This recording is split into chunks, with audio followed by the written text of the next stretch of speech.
Hola, alumnos de electricidad de taller de primer año. Bueno, hasta el momento me tendrían que haber enviado al mail el trabajo de primeros auxilios y normas de seguridad y el cuestionario de electricidad.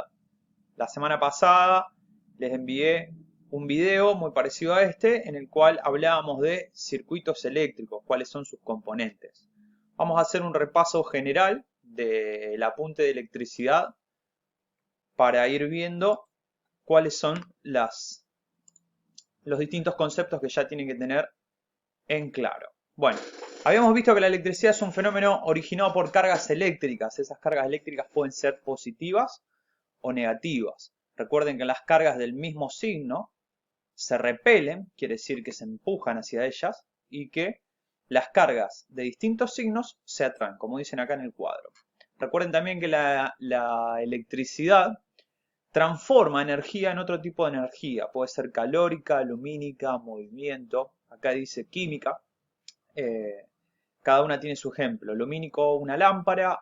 Mecánicos, los motores. Fenómenos térmicos, o sea, de temperatura, hornos, estufas. Y bueno, habíamos visto también que la materia tenía una estructura. ¿Qué es la materia? La materia es cualquier parte de elemento que ocupa un lugar y un espacio. Por ejemplo, el oro. El oro es un elemento físico eh, de la naturaleza, está en la tabla química de los elementos y tiene su estructura, como todos los elementos de la tabla periódica. La materia está dividida en moléculas, por ejemplo el agua. El agua está dividida en moléculas de hidrógeno y en moléculas de oxígeno. Y cada molécula está compuesta por átomos, como dijimos, hidrógeno y oxígeno. Dentro de cada átomo vamos a encontrar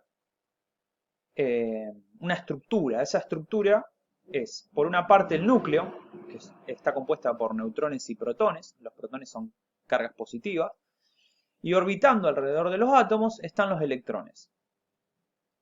Cada elemento de la tabla periódica tiene distinta cantidad de órbitas y de electrones. Ahora después vamos a ver en los materiales conductores, generalmente las tienen mayor cantidad de órbitas y mayor cantidad de electrones. Bueno, para que se produzca lo que se llama un flujo de corriente eléctrica, de electricidad, lo que tiene que suceder es un movimiento en el último electrón, en lo que se llama el electrón de valencia. Cuando ese electrón de valencia se desprende de la última órbita, va hacia la órbita del próximo átomo vecino. Ese átomo vecino también desprende un electrón y se empiezan a realizar lo que se llama un movimiento de electrones, una corriente eléctrica, justamente porque los electrones se van desprendiendo de los distintos átomos y van hacia los átomos vecinos. Ese movimiento de electrones se llama corriente eléctrica. Cuando se desprende un electrón, el electrón tiene una característica negativa en la electricidad. Entonces, lo que se mueve en el sentido de lo que se llama el sentido real de la corriente eléctrica es el electrón, o sea, una carga negativa. Eso quiere decir que en el sentido real, eh, el negativo va hacia el positivo. Y en el sentido convencional, que era el que se creía antes, como de cómo verdaderamente se movía la electricidad, va de positivo hacia negativo. Nosotros en los circuitos eléctricos vamos a trabajar con el sentido convencional, o sea, como si el positivo iría hacia el negativo, no el real. Electricidad dinámica o corriente eléctrica. El movimiento de electrones libres de un átomo a otro origina lo que se conoce como corriente de electrones, o lo que también se denomina corriente eléctrica. Esa es la corriente eléctrica. Cuando nosotros hablamos de corriente eléctrica, es el flujo, el movimiento de electrones de un átomo hacia otro. Después tenemos la electricidad estática, que es una acumulación de electrones. Una diferencia entre la electricidad estática y la corriente eléctrica es que la corriente eléctrica se produce cuando nosotros forzamos a los electrones a moverse. En cambio, la electricidad estática se genera cuando se acumulan cargas, como por ejemplo en los rayos, los truenos eh, que nosotros conocemos, es una acumulación de electrones en la atmósfera que luego se descargan hacia el centro de la Tierra. Eso es electricidad estática. Nosotros en la electricidad domiciliaria que vamos a trabajar con la dinámica. Recuerden siempre que la electricidad o corriente eléctrica, que es el flujo de electrones a través de un conductor, se mide en amperes y se representa con el símbolo I. Esa es una de las magnitudes muy importantes que nosotros tenemos que tener en cuenta para poder trabajar en electricidad. Fíjense, acá está la diferencia entre lo que es una electricidad dinámica, que es electrones atravesando un conductor, y esto es la electricidad estática, que es electrones acumulándose en una superficie. Para poder generar ese movimiento de electrones se necesita fricción, luz, presión, calor, acción química o magnetismo. Con cualquiera de estas se puede generar una corriente eléctrica. Vamos a ver otra de las magnitudes muy importantes, que es el voltaje. El voltaje es la diferencia de potencial, o sea que se toma en torno a dos puntos, entre el positivo y el negativo. Y es la fuerza que ejercen los electrones para poder generar esa corriente eléctrica. Puede existir la tensión eléctrica, este voltaje, y puede que no exista una corriente eléctrica. Eso lo vamos a ver más adelante. Pero es importante que sepan que puede existir voltaje sin corriente, pero no puede existir corriente sin voltaje. El voltaje es la fuerza electromotriz cuya unidad es el voltio. El voltio se representa con la letra B larga. Y es la fuerza que proporcionan los generadores de electricidad como las pilas, baterías, alternadores. Acá tenemos el circuito eléctrico, ¿tá? En el cual nosotros podemos representar nuestra fuerza electromotriz, la corriente eléctrica y el elemento de descarga. El elemento de descarga puede ser lo que habíamos visto en la clase anterior de circuitos eléctricos. Puede ser una lamparita, puede ser un motor, una estufa, cualquier elemento que reciba electricidad y la transforme en otra energía. Bueno, esto es lo que vimos, lo que les expliqué hace un ratito, formas de representar la dirección de la corriente eléctrica, el sentido real o el sentido convencional. Aquí vemos cómo podemos representar el sentido convencional, va desde el positivo hacia el negativo y el real del negativo hacia el positivo. Y acá explica que en la práctica, lo general, el sentido de la corriente es de más a menos, o sea, positivo a negativo.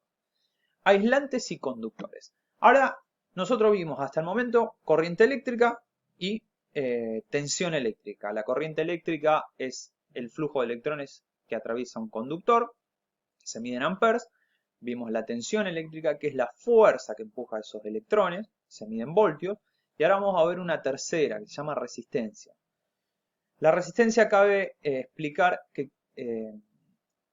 hay elementos de la tabla periódica que son más fáciles de conducir la electricidad, como por ejemplo los metales, el hierro, el aluminio, el oro, y después hay otros que no conducen la electricidad, como por ejemplo la madera, la goma. Esos elementos no conducen la electricidad. Por eso los elementos se clasifican en tres grandes grupos. Uno son los conductores, y acá explica muy bien, poseen menos 4 electrones de valencia, como los metales. En los elementos metálicos, los electrones de la capa de valencia de un átomo tienen una gran facilidad para entrar a la capa de valencia de otro átomo. Esto es lo que les explicaba yo antes. Alrededor de la órbita esa que se genera, los electrones en los conductores es mucho más fácil que pasen de un átomo hacia otro. Después tenemos los aislantes. Son materiales que conducen mal la electricidad y están formados por átomos que poseen más de 4 electrones de valencia, como el azufre, el cloro, el fósforo. Y después están los semiconductores, que son los que se usan en electrónica. Son con los cuales están compuestos los diodos, transistores, circuitos integrados. Para nosotros ver qué elemento es conductor o no conductor, existe la resistencia eléctrica. La resistencia eléctrica está dentro de las magnitudes como la tensión eléctrica y la corriente eléctrica. La resistencia es la oposición que ofrece un material a la corriente eléctrica. Si un material ofrece mucha oposición a la corriente eléctrica, quiere decir que la corriente eléctrica va a ser muy baja, que no va a poder circular. Esa es una particularidad de los aislantes. Ofrecen tanta oposición a la corriente eléctrica que la corriente no puede pasar. Ahora, los elementos conductores que ofrecen una baja oposición a la corriente eléctrica le es más fácil circular. Eso depende del elemento que estamos analizando y su característica principal de la resistencia es que está compuesta por la sección del material, o sea, el diámetro, en el caso de un cable, la longitud, cuántos metros tiene, y obviamente esto que es este diagrama que está acá, que viene determinado con el elemento. Esto lo da el elemento. El oro, por ejemplo, es uno de los mejores conductores de la electricidad. Bueno, circuito eléctrico, todo esto es lo que vimos en el video que les mandé anteriormente. Y ahora vamos a entrar a lo que es la simbología en general. Fíjense, estos son la simbología básica de un circuito eléctrico. Nosotros veníamos haciendo los circuitos de manera física, o sea, dibujábamos una pila, dibujábamos una llave, pero bueno, ahora para poder realizar los circuitos eléctricos vamos a tener que dibujar exactamente el símbolo al cual pertenecen. Este es el símbolo de una pila, de una fuente, de una lámpara, de un motor, de un interruptor. Y acá ya entramos a lo que son circuitos eléctricos domiciliarios básicos. Tenemos una llave que nos enciende una lámpara y acá arriba tenemos nuestra fuente de energía. Nuestra fuente de energía, en nuestro caso, cuando hagamos circuitos en electricidad, van a ser los enchufes donde enchufamos. ¿tá? Tenemos lo que se llama fase o vivo, que vendría a ser el positivo, y el neutro, que es el negativo.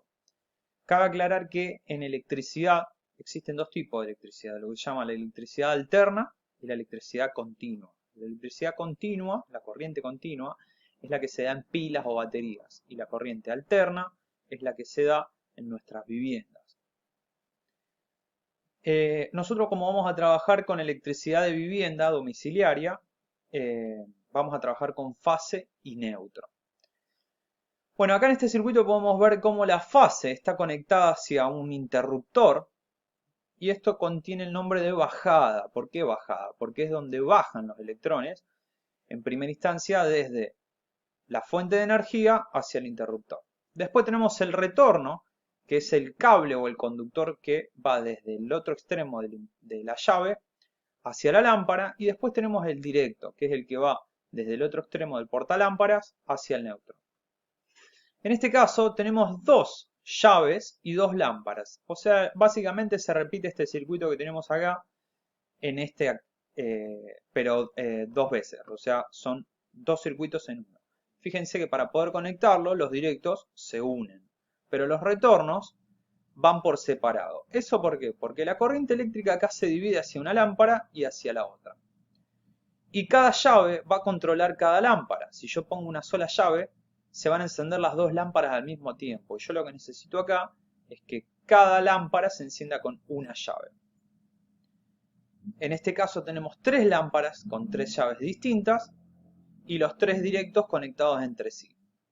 Esto se conectan entre sí porque siempre es conveniente cortar la fase en un circuito eléctrico. ¿Por qué? Porque esto es lo que contiene la tensión eléctrica. Yo en este momento en toda esta parte del circuito no tengo tensión eléctrica.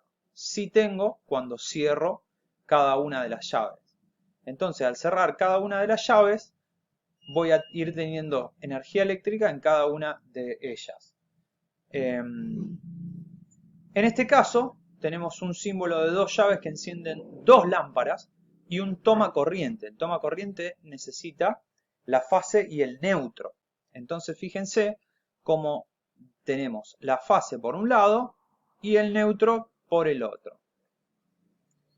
Resumen, y esto es muy importante que lo tengan en cuenta y lo pasen a la carpeta. Magnitudes fundamentales de un circuito eléctrico. Son estas que están acá. Tenemos la corriente eléctrica que se mide en amperes, la tensión eléctrica que se mide en voltios y la resistencia eléctrica que se mide en ohms. ¿Ah? Esas son las tres magnitudes fundamentales que ustedes tienen que tener en cuenta. Para la próxima clase vamos a pasar a explicar tipos de conexión de circuitos, series y paralelos. Y con ambas vamos a empezar a ver tipos de conexiones de circuitos de distintas llaves y después vamos a empezar a ver la ley de Ohm. Bueno chicos, les dejo un saludo porque tengo un límite de 15 minutos. Así que ahora les envío